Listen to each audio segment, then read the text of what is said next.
welcome back to Girls Who Overshare. It's nice to see you again. Welcome back. Hope you're all well. Oh, I love that welcome back. Welcome in. It was giving SpongeBob, actually. Come welcome and sit back. down. Oh, girl, talk to girl. me. How you doing? I'm all right, girl. I'm all right. It's early. It is early. We set our alarms for 8 o'clock. The to be here today. caffeine has only just kicked in.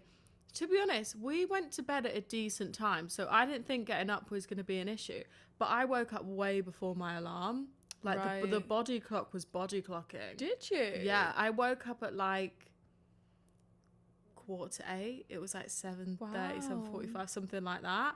Because I was woken up from a dream. I was going to say, any dreams? I asked Lydia this morning. I was like, do I even ask her a question before we film? Yeah, I know. So I was like, Save how it for the did you pod, save it sleep? for the Any pod. dreams? And she was like, oh. I was like, Lydia, we have to speak with so much mystery these days. Girl, I woke up vexed. Stop. Yeah. You vex me. And you vex me. We'll get to that. Bridgerton man. quote. Bridgerton. We're Bridgerton baddies now. We Oh, love it. you a Bridgerton baddie? Yeah. Daphne! Make haste! We love Claudia Jessie. Okay. Obsessed. Even liked her before Bridgerton. Anyway, off topic. Go on. I woke up, girl, and I was like, I had to like talk myself down because it felt so. Oh, guys, guys, my alarm just went off. I'm so sorry. If you listen to our previous episodes, you know that I have a shit ton of alarms. Hang on. Never mind the alarm. It's the sound. The quacking. Never mind you have a shit ton of alarms. Everyone does. I think that's the only one. I have one for like 10:30 on a Saturday, just so I don't sleep in. Just in case. Just in Yeah. case. Yeah. They're all off though, I just checked. You had to talk myself down. So basically, you were in it. It was me, you, right? I don't know where we were, but I was in hysterics. I was crying. I was like, basically, you started dating someone I liked. I know seeing. I know exactly what this is from. It's because of the media we've consumed. Oh, The latest, we're on Season season 2 2 of Bridgerton. That makes so much sense. Yeah. I didn't even That's connect the why. dots. Yeah. Oh my god. So for context, in season 2 of Bridgerton, the storyline is on the basis of a Miss young Edwina. girl, Miss Edwina and Kate Sharman. and Kate. Yeah, they are sisters, and basically one of them is meant to marry, betrothed to marry. Yes. Is that the word? Yeah. The Viscount and Anthony Bridgerton. Anthony, but Kate loves him. They're a love Yeah, match. They are. That is why you had that dream, Miss so, Ma'am. Girl, you were the love match to my babes in my dream. Oh, you were Edwina. I was Edwina. I was fuming. I was crying. I was in hysterics. And you were like, he likes me more than you, and we've been out for a steak and a glass of wine. That's what I remember. And I was like, Emma, how could you do this to me? I was crying. I would never do that to you. kicking, I was screaming, and you were so calm. And I was like, Mom, look what she's doing to me. So Yeah. I was in, it didn't feel like I was in Bridgerton. Wild. I wasn't No. in the fancy outfit. Noble God knows gown. what I was in. Fuck knows who the man was, but I woke up fuming. You don't remember who the man was? No. Do you think it's because you forgot? Or he wasn't shown in the dream? It was about me and you. He wasn't Jonathan Bailey, I could tell you that. Wow. What a man. I don't know. Maybe it'll come to me later. I think he was familiar, but you know when you only remember parts. Yeah. Because I was so fuming at you, I didn't even remember the man. Yeah, fair enough. So yeah, woke up not the most relaxed because I was so angry, and I was like, God. So it like upset me. I was like meant to wake up calm on a Saturday morning, but I did not Jesus. at all. Maybe it's related to the other media that I've consumed this week because guys, Louis Theroux's documentary came out this week, The Manosphere. I've had this thing set as a reminder on Netflix for the past month because when I saw it, I just knew it was going to be a great piece of work. Like, great. I haven't watched it yet. I've seen one clip on TikTok. Okay. But Lydia's watched it, but I think I want to hear your take on it before I watch it. I've made shit tons of notes Okay, awesome. Go through them. I feel like I might have to blag it just because it's way too much to look at. So yeah, we'll get into it. If you don't know who Louis Theroux is, Louis Theroux's like the most famous British documentary filmmaker ever, really. Yeah. He's very notable for his style of making documentaries. You know, he's very calm, he's very known for his awkward silences. He likes a long pause. He likes to let the subject that he's studying do their thing. And he observes and he asks questions at the right time. And he's very neutral. Like, he comes in like he doesn't know anything about the given topic. And he kind of learns on the spot. And it's really interesting. And he's known for obviously making documentaries with very controversial people. Like, he's made documentaries with, like, he's gone to the States and like spent a week with like America's the most racist cult leader. Yeah. Like, he goes and meets with the most insane people. So he did a documentary recently on the manosphere, which I think is something that you know, off the back of things like adolescence, which won a lot of awards recently, this topic of being red-pilled and the Matrix and all that stuff, I think it's come at a good time. I think a lot of people have critiqued the documentary for giving these, you know, extremist figures in social media and in the world right now a platform to like reach out to more young men and impressionable boys. But I also think it's given light to the severity of the situation. So basically, Louis goes and meets with a couple of really notable figures within social media, like they're podcasters, streamers, whatever. I'm not going to give light to who they are. And he spends time with them. And girls, it's the most triggering documentary ever. Really? Like, ever. I think it's important to watch it so you know how severe the situation is. And I hope, regardless of if you're a man or a woman, you watch that documentary and go, oh my God, like, this is really bad.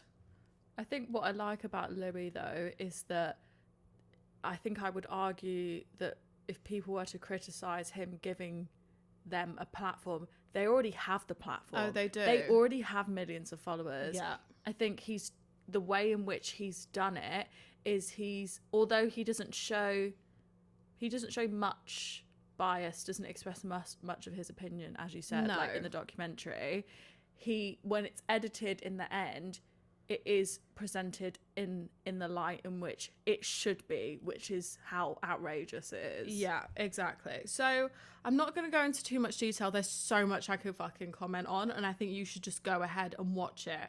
However, the one thing that I'm going to say is, okay, so the manosphere, the sphere in which all these men, if you can call them that, operate, is extremely toxic. And I think it's built to entice vulnerable men and boys who need a leader. Like, when I was watching, okay, Louis spends time with a lot of notable figures within the space, but he also meets followers of these guys. Interesting. And I felt sorry for them. Yeah. Because you could tell that they've really bought into what these men are talking about, like the Tate brothers and all this stuff. And you could just tell that they really wanted someone to make them feel like they had value. Because one of the things that they think when you're red-pilled is men aren't born with value, whereas women are. So our value is beauty, basically. So they say that women are born with our value because we're beautiful.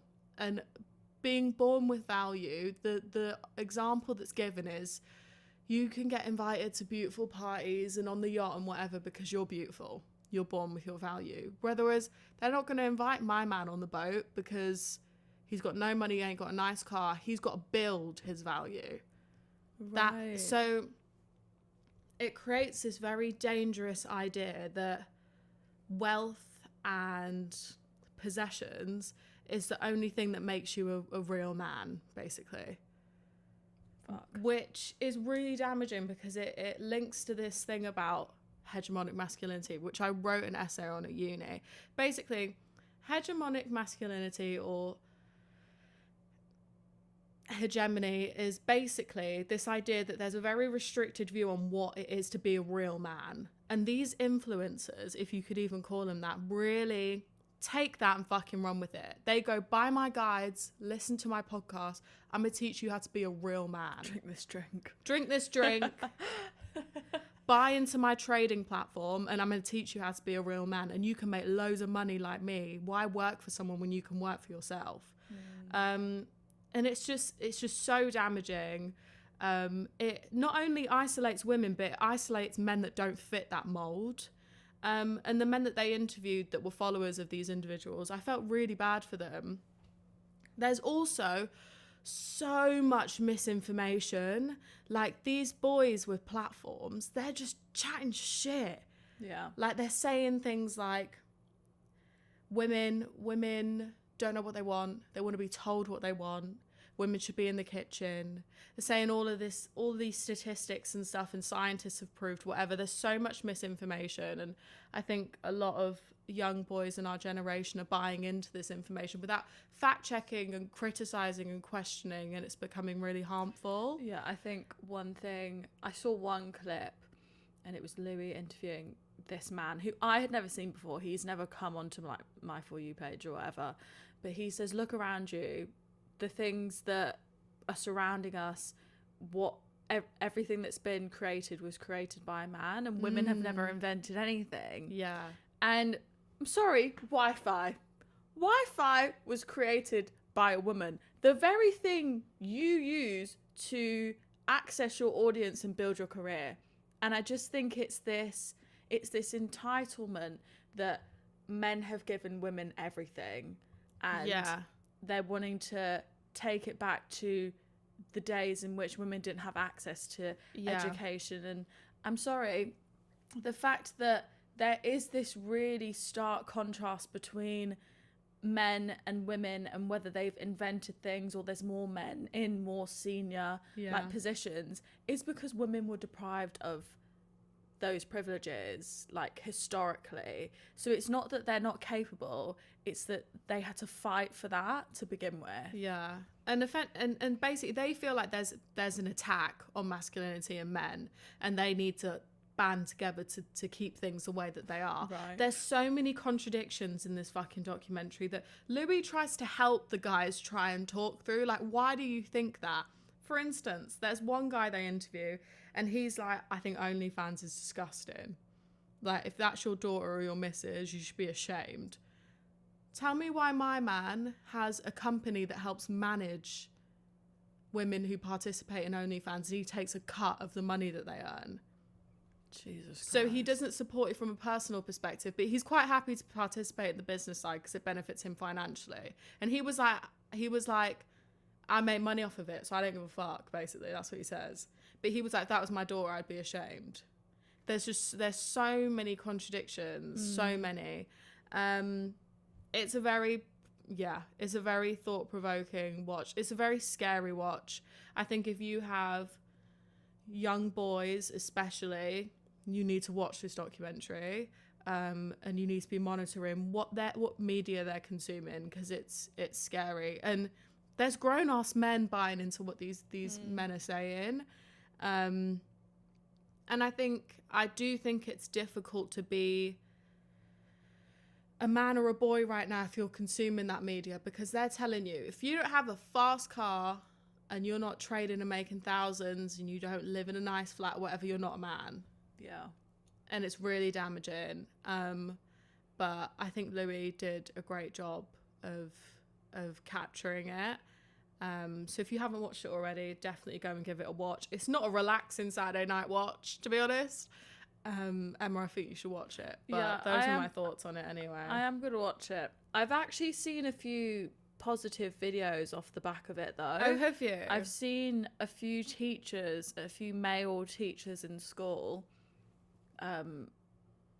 present it to their classroom. Oh, really? And he doesn't make them watch the documentary. He knows everyone's seen it, whether they've taken the time to watch the whole thing, or there's little clips on social media that you can watch. Yeah. And he basically just goes to these kids. He's like, he gives an example and he's like, this is wrong. This is our responsibility as men to know that when we see this, if it's our mum, our daughters, our cousins, our sisters, our friends, that is wrong. And if it may not be you who's doing that, you can't just limit yourself there. You need to actively make a difference. And I've seen a few videos like that, so that's been quite positive to see. Yeah, hopefully it does have a positive impact, and I think it will. And I do think Louis did it justice. So, if you want to go ahead and watch it, I think you should. Yeah. But yeah, that's the main thing that's kind of taken up my thoughts this week. Yeah. Outside of, have you heard, complete switch up of topic, but have you heard what a boy aquarium is? No? Have you not? No. You're not just acting for the pod? No, and I'm chronically online, so yeah, you are. I'm quite shocked. The boy aquarium is basically ice hockey players. Male ice hockey player team. Stop. And the girlies are going to games and they're like, we'll go into the boy aquarium. I love that. That's so fun. Hilarious. Have you seen these men stretch on the ice? No. I got to show you off. You need off to stretch? Yeah. Really? Got to get those joints nimble, mate. Wow. Supple. In the hip region. Yeah, exactly. In the hip region. Exceptional. And all these girlies are posting videos of the boy aquarium on TikTok, and I'm just reading the comments and I'm just dying. The boy aquarium. There's this one video, yeah, and this ice hockey player's he's bombing it across the ice, yeah, and he slams his shoulder against like the plastic glass. Okay. And the comments are like, I've upset one of the fish. Someone else put, that means it likes you. I love that. It's so good. Someone put, don't touch the glass. You will cause them distress.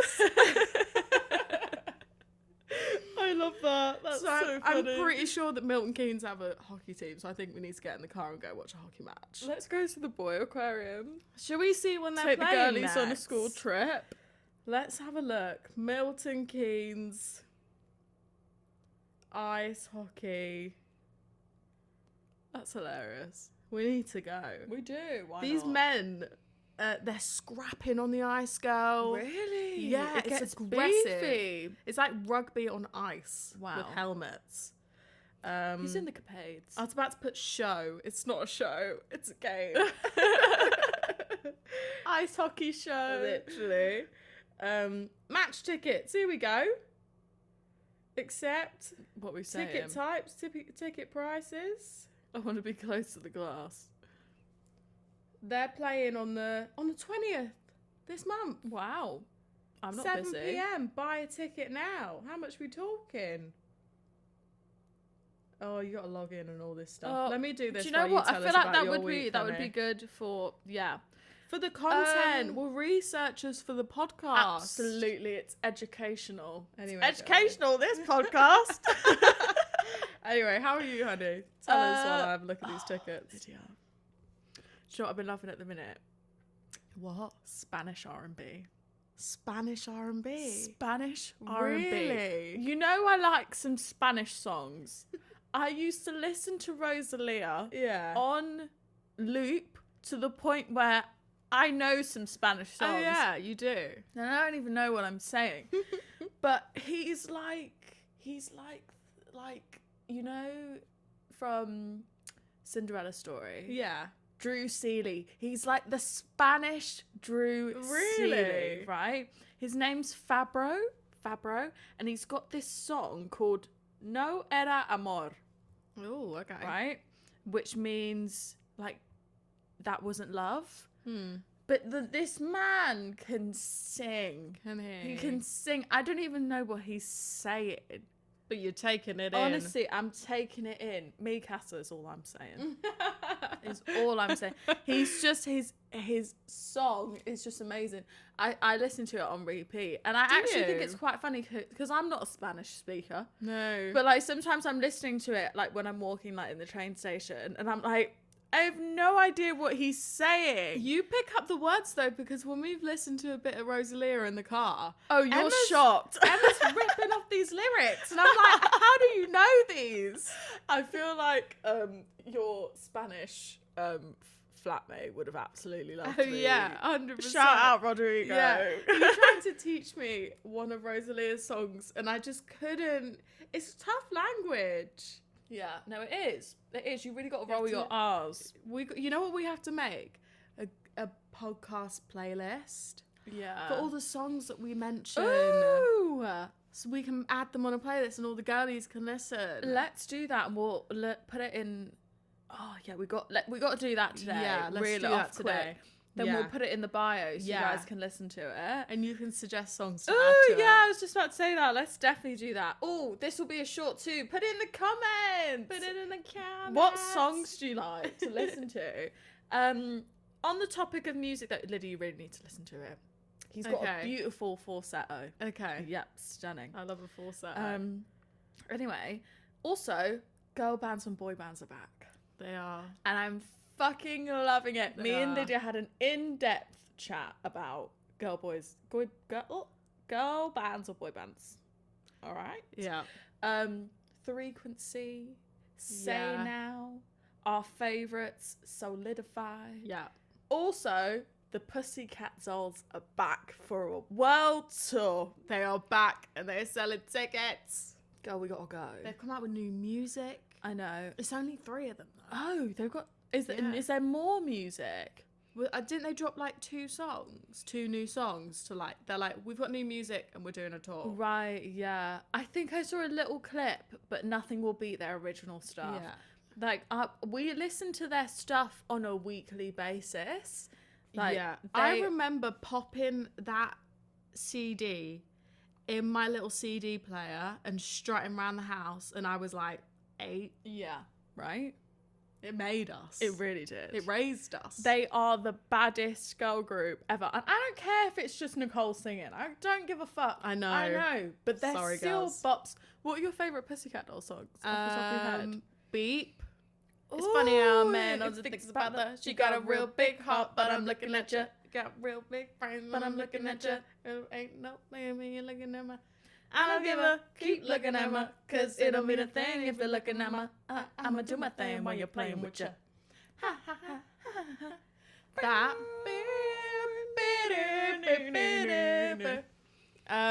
Beep. Yeah, tune. What's another one? Halo. Ooh! That's a sick Yeah, one. yeah. Halo's sick. What else? If we're avoiding the classics like Buttons, Yeah, those are so Don't You good. Wish You Go, you know, Yeah, if we're yeah. avoiding those. What's another one? I like Hush Hush. Because Yeah. it starts slow. And I will never forget when me, you, and Ramai, shout out Ramai, we love you. Yeah. We're literally it's like a disco theme, right? And we were It literally, is. we know the dance. Yeah. And the way we were twirling in this living room to that Yeah. song. Hush, hush, hush, hush. And like Nicole's vocals are just crazy. Yeah. She goes hard on Yeah. that song. What's another one? I don't know. I don't know. There's loads. Not Magic. I think it is. Oh, Magic. Wait, no, I'm gonna Because have to there's get... 2 albums.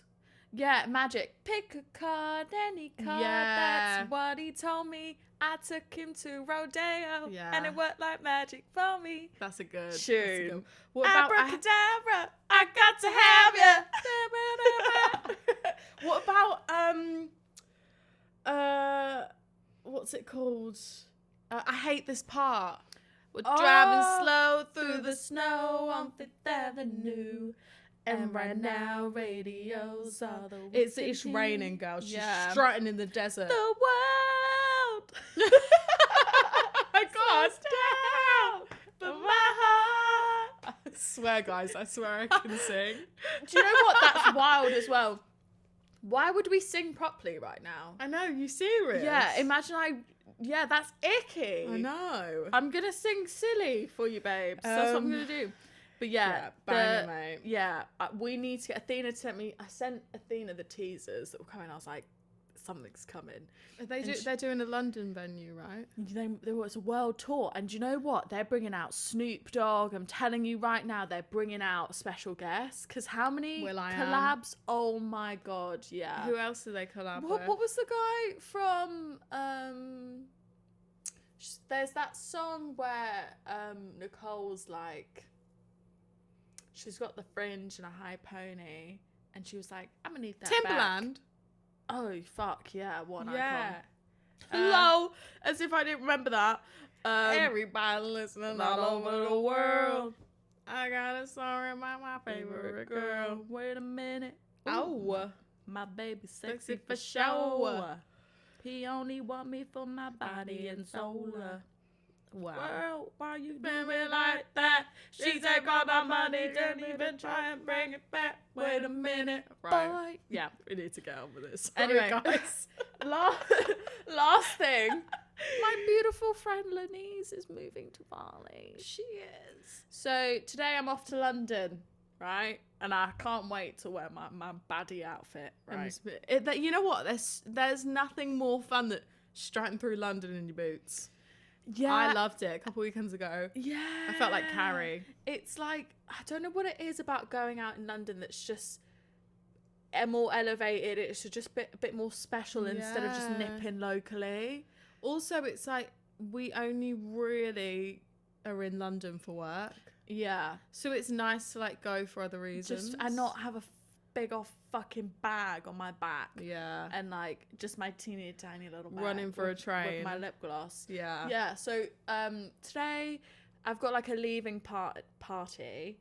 And it's for my beautiful friend Lenise, and she actually featured on our first very episode. She did. Remember the car alarm going off? Yeah, that is to the first. That is Lenise, and yeah, she's been so supportive of this dream and this ambition that me and Lydia have had, and she knew about the concept before we even had like the name or anything. Yeah. And she's just been there since the beginning. Me and her went through a very traumatic thing together. I feel like bonded. That just bonded us. But she's honestly, I think we've spoken about this on the podcast, but like finding friends when you're in your 20s, you kind of don't think it's gonna happen. I kind of was comfortable that I had been blessed with all the friends that I have so far, but to have met her and been like, I honestly can't imagine life without her. But I know she watches all the videos. She does. And I just want to say, when she's watching this, I don't know if she'll be in her new home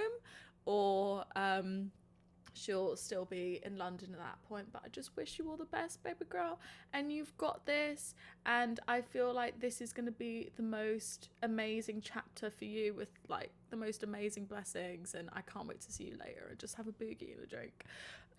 It's so exciting. So exciting. What an adventure. I think everything you want is beyond that wall of fear and anxiety, and if you just make the plunge, it's really gonna pay off in 100%. Abundance. So 100%. yeah, that is my catch up. I had loads of different notes. Like me and Lydia throughout the week, we have to jot things down for when we have these catch ups. 100%. I had to whittle down my top few. Did you? I really did. We got to keep it brief, man. We can't do more than an sometimes hour. it gets like 40 minutes and I'm like, fuck. We've got rambled. no time for questions. We have rambled. No, we really have. Cool. We're going to get into the dilemmas. Let's do it. Okay, so the dilemmas this week. We decided we've spoken a lot about men these last couple of weeks. Yeah. And guys, life isn't all about men, as much as we like to bang on about them. So we're going to do a segment on living with people in your 20s. So this can be uni related. Yeah. It can be living with people whilst you're working, like if you've got a flat with some girls. And Emma and I are going to share our thoughts on it and what we've experienced, positive, negative, everything in between. We've got some dilemmas here, so I'm going to read them through and we'll go from there. Go ahead, baby girl. Cool. Okay, so the first one, should you try to avoid the anxiety of moving in with strangers or embrace it as a part of the adventure of being in your 20s? Thoughts? Do you know what? I think it really depends on who you are as a person. because I think while you're young Mm-hmm. and just exploring life, I do think you need to live with strangers because it's just a part of the experience. Yeah. Before you get your house and you settle down, like, with your man or whatever, I do think it can be a really, like, enriching experience, and it can be so much fun. Yeah. Especially if you really get on with those people. I've met a few of my friends just out of purely taking the plunge to live with strangers. Yeah. And then being like, oh my God, like, this really paid off. Yeah. But I've also had the bad as well. Yeah. What do you think? I think you can't have the good without the bad kind of Yeah. thing. I think don't give in to the anxiety. If you're feeling anxious about a decision, more than often you're holding yourself back from something that you should experience. Like, don't give in to that.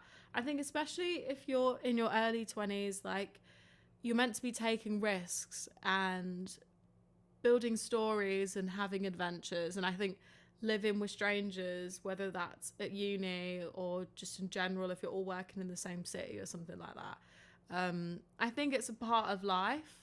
Yeah. And I think you should do it. Like, there is the good and the bad, Yeah. for sure. But you are just going to look back and laugh.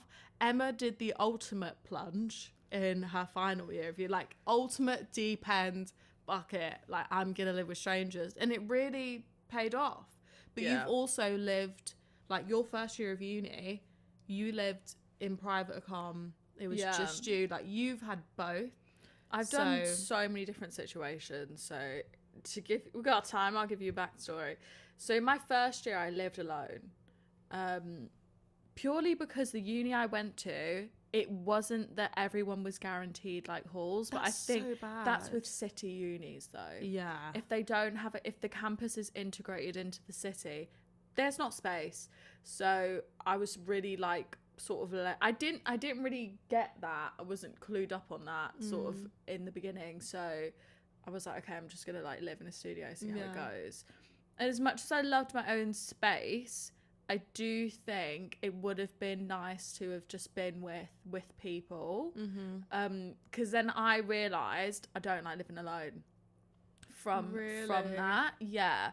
Because then I feel like Lydia keeps me in check, to be honest with you. That's a hard thing to do at 19 to Yeah. live alone. Oh, to be fair, yeah, I was 19. That's really hard. Yeah. Like, I was really young. I think only when you get into, like, peak adulthood do you understand how to live alone. Yeah. And comfortable with your own company. Yeah. You know? I wouldn't recommend it. But, like, also, if you know who you are as a person, fine.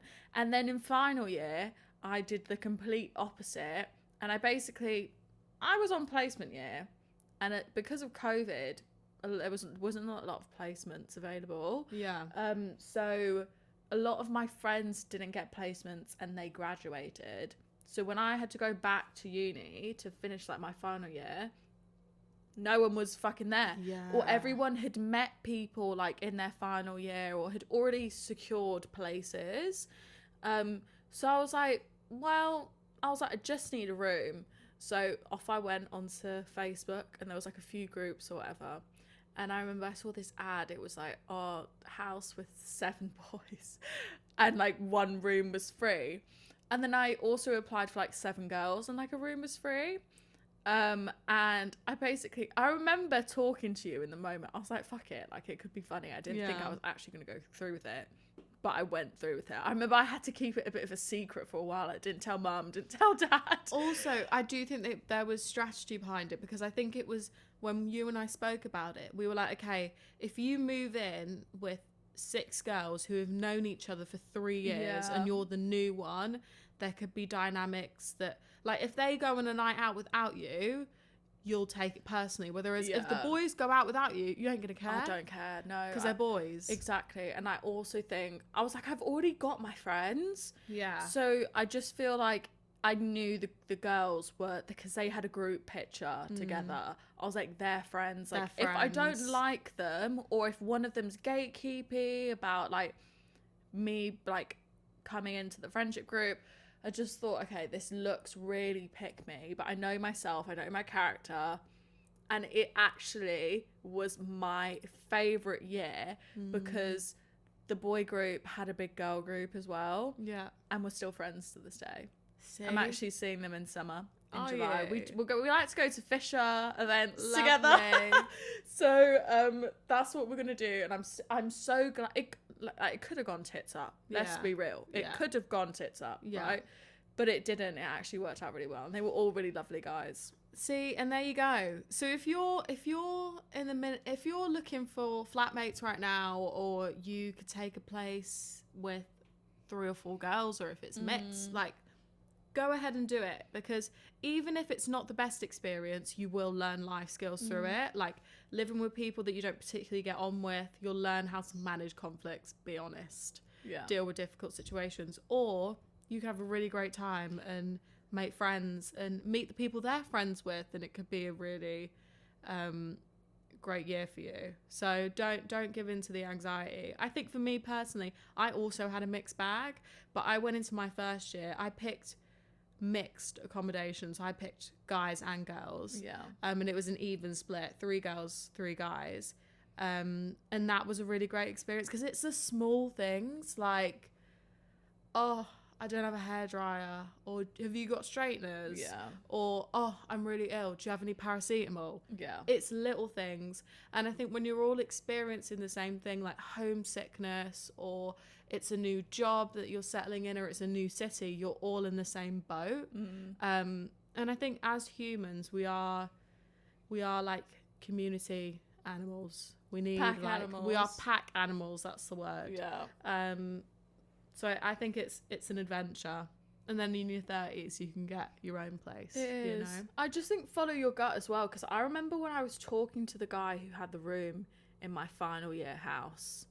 God, I have so many stories about that. Maybe we need to do an episode where we just talk about the shit. Like, just the funny stories.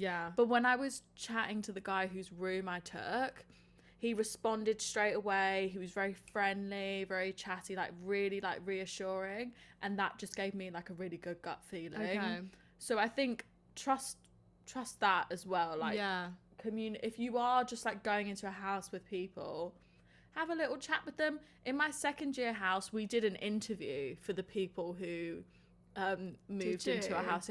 So my friend Aidan was the one who was like actively like managing who we were going to have into the house.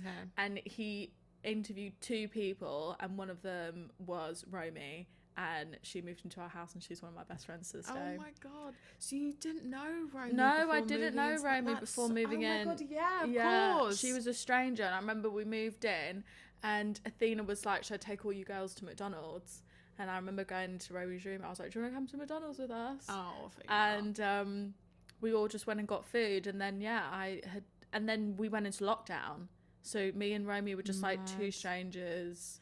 We just got to know each other, and she's honestly one of my favourite people. I love that. So I think a lot of good can come out of it. Can, like, take the plunge, then if it doesn't work, the next year live on your own, at least you tried. Okay, talking of memories, what's one of your favourite memories from living with people at uni?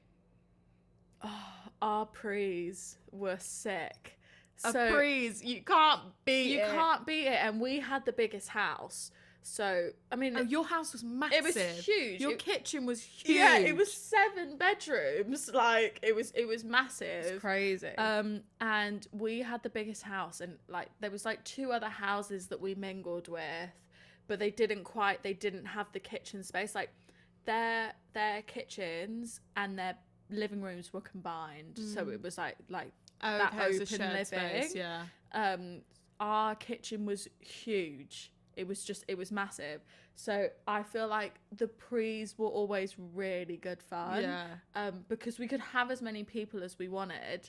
But I loved everything that happened at the prees. Everyone's excited, you know. The girls are getting ready in my room. Like, I had the downstairs bedroom. Like, I was on the ground floor, so I had like my own space, and all the boys were upstairs. But the guys also had decks too, and we had like lights, and it was such a vibe. And I love the conversations that happen at prees. Like, everyone's excited, no one's fucked yet, there's no drama. No. So I feel like I've had a lot of fun memories where pre's were really, really good. What about you? I feel like as outside of the pre's, there was in my final year of uni, in the summer term when we were all like studying for exams and stuff. I don't know what it was, but the weather was immaculate. Yeah. It was sunny like every day, like tanning weather. And my house was like the house that we hosted a lot of the time. Like we'd have people over for food and stuff. And we had like 1 week where we literally had like a barbecue almost every day, and we moved our sofa outside, our leather sofa, we put it in the courtyard. We moved everything outside, and everyone was just like sunbathing, sitting, like we like made dinner outside, like we were playing music, we were like playing games and stuff. And I just remember that being like a really fun and like peaceful time. Yeah. I drank so many Coronas, like it was insane. I remember like one morning like trying to drag the glass recycling bin like out to the street, and it was just like overflowing with Corona bottles, and it was like, oh, whose house are we going to next? And there was this like park a little bit up the way from my house, and everyone would sunbathe there, and so like every afternoon we'd like go up there and put our towels down, and it was just like a really nice couple of weeks. Nice. And yeah, I just loved that time. And then it started to rain, and you know, as it does in England. Yeah. And I remember saying to my housemate Alex, I was like, remember to bring the furniture in later before you watch the football. And I came home, and he'd still sat outside. He had a raincoat on, and he'd put the TV in the window of his room so you could see it in the courtyard, and he was just sat outside still, like basically wearing a plastic bag to shield from the fucking rain. And the boys were still trying to barbecue, and I was like, guys, the sun, it's done now. Yeah. We had our fun. You were in denial. But yeah, I just remember doing tons of barbecues and like having everybody around, and it just being like a really, really fun time. Do you know what I like? That I think when you're at uni, you try and make every moment like as social and inclusive as possible. Whether you're like going to the library, if you need to study, it's like, who's coming with us? And it's like, after the library, after you've like done everything you need to do, our SU was opposite the library. So we used to be like, our SU was also like, I think the biggest one in Britain. It was huge. It was huge. It was like I've got off like a loose hair. Yeah, I feel like I've got hair on my face, but I can't see it. Lord have mercy. Have I got hair on my face, guys? Anyway, don't matter. Continue. Our student union was the biggest student union in the UK. It was like huge. 2 floors, 3 actually, and it was sick. So sometimes after the library, like spontaneous nights out, just like getting ready really quickly, and also living so closely together. It makes making plans with friends so easy. And you really take that for granted when you're 5 minutes away from each other. You see each other every day. Yeah, my house was like the last house on the street, so mine was like you had to pass my house in order to go on a night out. So everyone would like walk past our house and like wait, and then we'd all go out together. Yeah, that's a hard transition, isn't it? Like, you're in a bubble with all your friends, and then when you graduate, everybody moves to different parts of the country, and it's like you have to really plan to see each other. Yeah. But having housemates like that is always so fun. Yeah, it really is. Cool. Okay, similar sort of question. What's the most ridiculous or chaotic thing that ever happened whilst living with housemates at uni? I don't know if I can legally talk about this. I can talk about. I know exactly what you're going to say. I can go first whilst you go think. first while I try and iron out the story. Basically, in my second year house, we had a similar situation where we had to pick another person to live in like the spare room, basically, because we had someone drop out, and we're like, shit, okay, let's figure out who can move into that room. Like, we'll put an ad out on like Facebook or whatever. Anyway, we got 2 girls to interview, Maddie, and I don't remember the name of the other girl. Anyway, I remember having a really good feeling about Maddie, and I was like, yeah, my vote is Maddie. Like, let's give the room to her. When you know, you know. I just knew. I was like, I think she should move in. Like, she seems really relaxed. Like, could be fucking wrong. But anyway, when she moved in, I remember us being in the kitchen, and I was like putting away like my like kitchen stuff and like my bowls and plates and whatever, and she was in the kitchen doing the same thing, and we were talking and just like getting to know each other, and I was like, oh, like we were talking about being in relationships, and I was like, oh, are you with someone? And I think she's still with this guy, Tom. Oh, he was lovely. Side note, they used to make sourdough, and they always used to give me a piece. She was a baker. It was incredible. So they'd always like cook for me and stuff. Loved them. Anyway, I digress. So we were talking, and I was like, oh no, like I just broke up with my boyfriend, and I told her his name, and she was like, hang on. She was like, you work in that club, don't you? And I was like, yeah. And she was like, your ex was called whatever his name is. Blah, blah, blah. And she was like, no fucking way. She was like, I lived with your ex in first year. And she was like, you were the girl he was talking about in first year. And I was like, no fucking way. God. She was like, you're so-and-so. And I was like, yeah, I am. I was like, you lived with my ex-boyfriend last year. You're the Cypriot girl. Literally. And I was like, oh my God, it's like invisible string. She was like, can't believe you were with him. I was like, yeah, I can't believe it either. I was like, no way. And so we like bonded over that. But like, she was a complete stranger, but there was like this thing connecting us that we like overlapped and had someone in common. Invisible string. That was a mad story. Also, do I have any other mad stories? Have you thought of yours? Yeah, I've got an endless list, but I just feel like I'm not surprised that my stories are a bit chaotic because of where I went. I feel like and if I had who more I time mix to with. think, if I had more time to think, I probably would be able to come up with more. What was the question? What is the most ridiculous, chaotic thing you ever happened while living at uni? Right, I've got 2 stories. Let's go with the first one. So, because I lived with 7 boys, I don't know if this will make social media, but we'll see. I'll keep it in the long open edit. and honest. I'll overshare in this part of the episode. It's on brand, so let's do that. So, in my final year of uni, I think it was a combination of like rugby players and hockey players, and I lived with the head of hockey, and naturally, as freshers come in, there's initiations that can happen, right? But like, I'm all new to this. Like, I had never lived with boys who were in like sports societies before, so I never really completely like understood how crazy like the socializing was. My housemate, like in second year, did the initiations, and they made him do like wild things. Like, I remember he came in the smallest, the teeniest, tiniest plaid mini skirt and nothing else. No. Yeah. Like, honestly, I've videoed him have to down like 4 pints one after the other, and then he turned around and proceeded to pull his trousers down, and it said "vote for me" on his arse cheeks. Oh my God. And I was like, and then he proceeded to vomit immediately afterwards. Oh. Anyway, me being me, like, I think in the house I was like trying to keep on top of like the cleaning.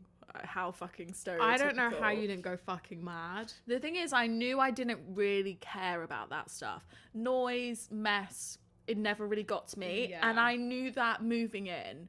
If I was the opposite, I'm sorry, if I was pissed off about mess, I had it fucking come in. Do you know what I mean? Yeah. Anyway, I was like, told my housemate, I was like, I'm gonna clean the kitchen. I just feel like it needs a clean. Yeah. And he was like, oh, no. Just, can you wait until we're done? And I was like, oh, okay. Like, he's probably gonna make dinner. Anyway, I'm in my room and I hear my housemate come back with like a few of his hockey friends. And they've come in with boxes of things, like boxes of milk. It sounds like there's jangling, like things are seasoning or whatever. I'm like, Right. They're gonna cook. Yeah. They're gonna cook something. making some They're gonna. I pancakes. don't know what they're making. Yeah. But there's milk there and there's seasonings. I don't know. You know, standard Seasonings. standard cup of things. Anyway, then I hear this, what sounds like a roar of men, and there's guys shouting at what sounds like other men. Anyway, I come out my room and I see men like starkers just in like little like pants, blindfolded on their hands and knees, and they're crawling into my kitchen, into my courtyard, and they lie on their backs, after another. They look like sausages. Like, there was loads of them. And I'm at my window because I've seen them come in like cattle, right? And I've gone to my room, which looks at the courtyard, and I've opened the curtain, and I'm just looking, and I'm like, I have no fucking idea what is happening. Yeah. Because I was none the wiser of what initiations or hazing is. Yeah. And I was like, fuck, that's what this is. They made the boys snort chili powder. They took them down to our basement. Our basement was like the whole bottom floor of the house, like little rooms. It was fucking scary. Took them down there, chucking eggs at them. Imagine, my friend went down there. I thought it was just the boys. And I was like, so-and-so. I was like, what are you doing? She was like, I just chucked a watermelon at someone. I went, a watermelon? She went, it's only half of a watermelon. Less impact. I was like, fucking hell. Anyway, yeah, they made them do some mad shit. Like, they made them, like, drink gone off milk. They were chucking fish guts at them. And who cleaned that basement? Lydia, the whole house stunk of fish for a whole week. Oh my God. It was awful. That's it was insane. awful. And I remember I just sat at the top of the stairs while everything was going on. Oh my God. Anyway, because of where we lived, we were actually quite close to other houses, and the other houses had filmed everything that was going on. Shit, I remember. And then I got an email from the university saying that I had violated one of the codes of conduct, and I had to do an interview to state my case. You did. They showed me, I knew they were going to show me video evidence, but it was only 3 of us in the house that they showed this to. Right. They were going to show me video evidence of what had happened. So our houses, that our neighbours had snitched on us. Yeah. Snitched on them, not me. I'm the only girl in the house, for fuck's sake. Anyway, in the email, I've just gone, I don't know the guys. Like, I've just moved in. Obviously, they're my friends now, but I've got to save my own skin. Yeah. And anyway, I was the first one to go in the series of interviews. So it was me, and then it was the next 2 guys, and we were getting our stories straight. So I was like, I'll go first. I went first, and they were like, you need to tell us if you recognise any of the people in this video. First of all, they asked me if I was safe to watch the video. I was like, yeah, I'm fine. Because I've gone, I don't know these boys, whatever. They think they're hooligans from the videos. So they've asked me if I'm safe. I was like, yeah, I'm safe. I'm safe. Anyway, I watched the video, and I'm like, it's the back of his head, no worries, whatever. And then my housemate turns around and necks a bottle of beer, and he pauses it on his face. He's like, do you know this individual? And I was like, no. I was like, I don't know who it is. And I came out, and my housemates just stood there. They went, well, I went, it's bad, I'm not gonna lie. I was like, I can tell it's you, but I was like, that's only because I know you. Anyway, no one was hurt. There was nothing outrageous. I promise you now, if I caught wind of them necking bottles of vodka, I wouldn't have let it happen. Oh yeah, you'd have stopped. Because I know it's bad. Like, I think my housemate was telling me that his friend went to uni and they made him bite into a live fish. Like, what? Jump into a pond, swim into a pond, catch a fish and take a bite out of it. Are these boys all right? I know, they're feral. Are we in America? I know they skiv in America. I know, we need to relax. Well, he got expelled. Shit, they got rid of him. Yeah. So I was like, look, no one's been hurt. Everyone was fine. But yeah, that is my wildest uni story. You put my story to fucking shame. I don't really have any chaotic stories. No. I have more chaotic stories about... Do I have any chaotic stories about working in a nightclub?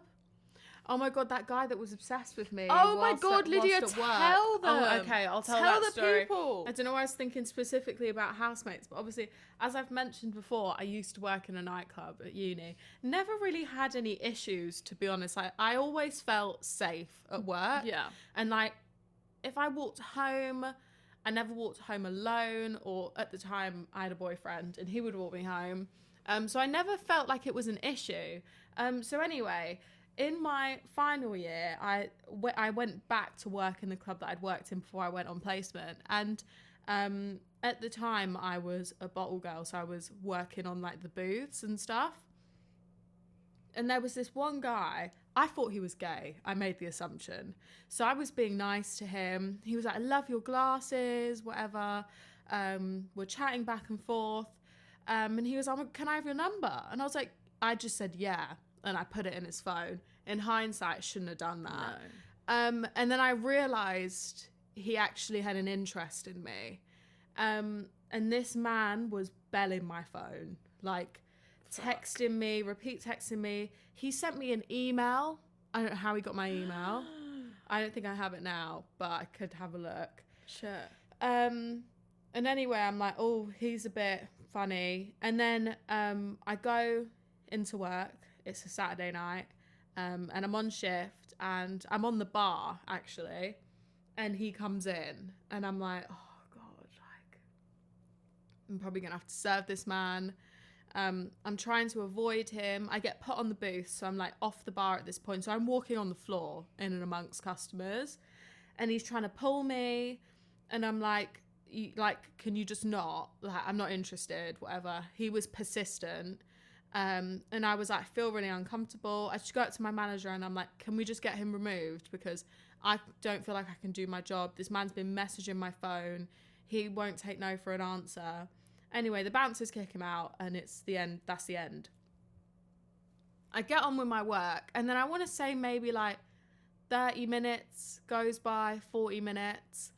And I shit you not, I see this man back in the club and he'd changed his clothes. And I was like, that's him. And so I go up to my manager and I'm like, this man's just gotten back in here, but he's changed his clothes and he's managed to get back in the club. Fuck. And they're like, where is he? They go and find the head doorman. He grabs all of the bouncers in this club and he makes me go and find him in the middle of the dance floor. People part like the Red Sea. There's 10 men stood behind me like this man's just fucking assaulted me. Oh, I'm like, gosh. don't think we need 10 of you. I'm like, that's him. I find him. They grab him, they chuck him out, they bar him. And I'm like, fuck, I don't think I can walk home. I didn't see him again, thankfully. But I was like, he's changed his clothes. And I remember seeing him stood in VIP. And I'm like, he's got a hood up and he's changed his jeans or whatever. Lady, that's fucked. Scary. So someone dropped me home that night. So moral of the story, do not give your number out if you work in a nightclub because you never know who you're going to meet. And don't give your number out in general, to be honest. But my man got in the club for a second time that night.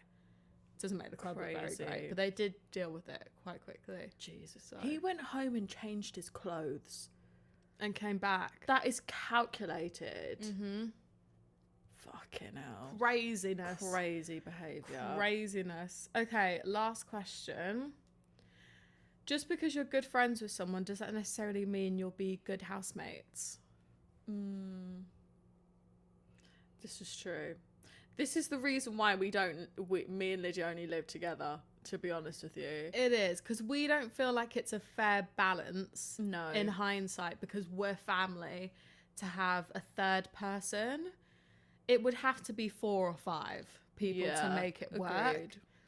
I've experienced both sides of this. Personally, I think just because you're good friends does not mean you'll live well together. And we've had friendships that have been damaged from living together. Yeah. And I just think long term you don't want to risk that, because you don't want to fall out with someone that you really like over fucking dishes and bills and taking the bins out and all that stuff. It's ridiculous. My close friend from uni, Laura, love you babes, we knew each other, we maybe saw each other 2-3 times first year, and then we were like, we should move in together. And we didn't see each other all summer, and we were like, we don't really know each other, we're about to move in together. She's my best friend, and we lived together every year that we were at uni, apart from when we were on placement, and it didn't damage our relationship, just because we were quite easygoing and how we wanted to live aligned. So what we wanted to eat, like I'd get things, she would buy things. So financially we weren't like stingy with each other.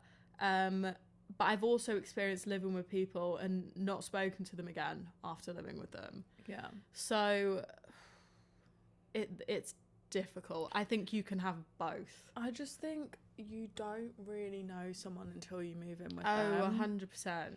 And I think that it is a shame to like jeopardize a friendship because of that. Yeah. I think living with your friends is something you talk about in school and you want to do it and it's so exciting, and it is if it works out, but if it doesn't and there's friction, that can be really hard to navigate because you can't exactly leave and like you can't exactly like avoid that person, especially if you live with them.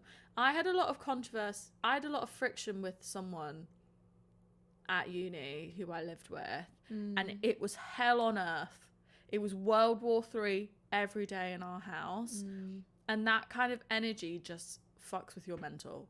It does. Because if you're someone to sweat the small things, you're thinking about it constantly. And what if you both don't agree and there's awkward silence at home?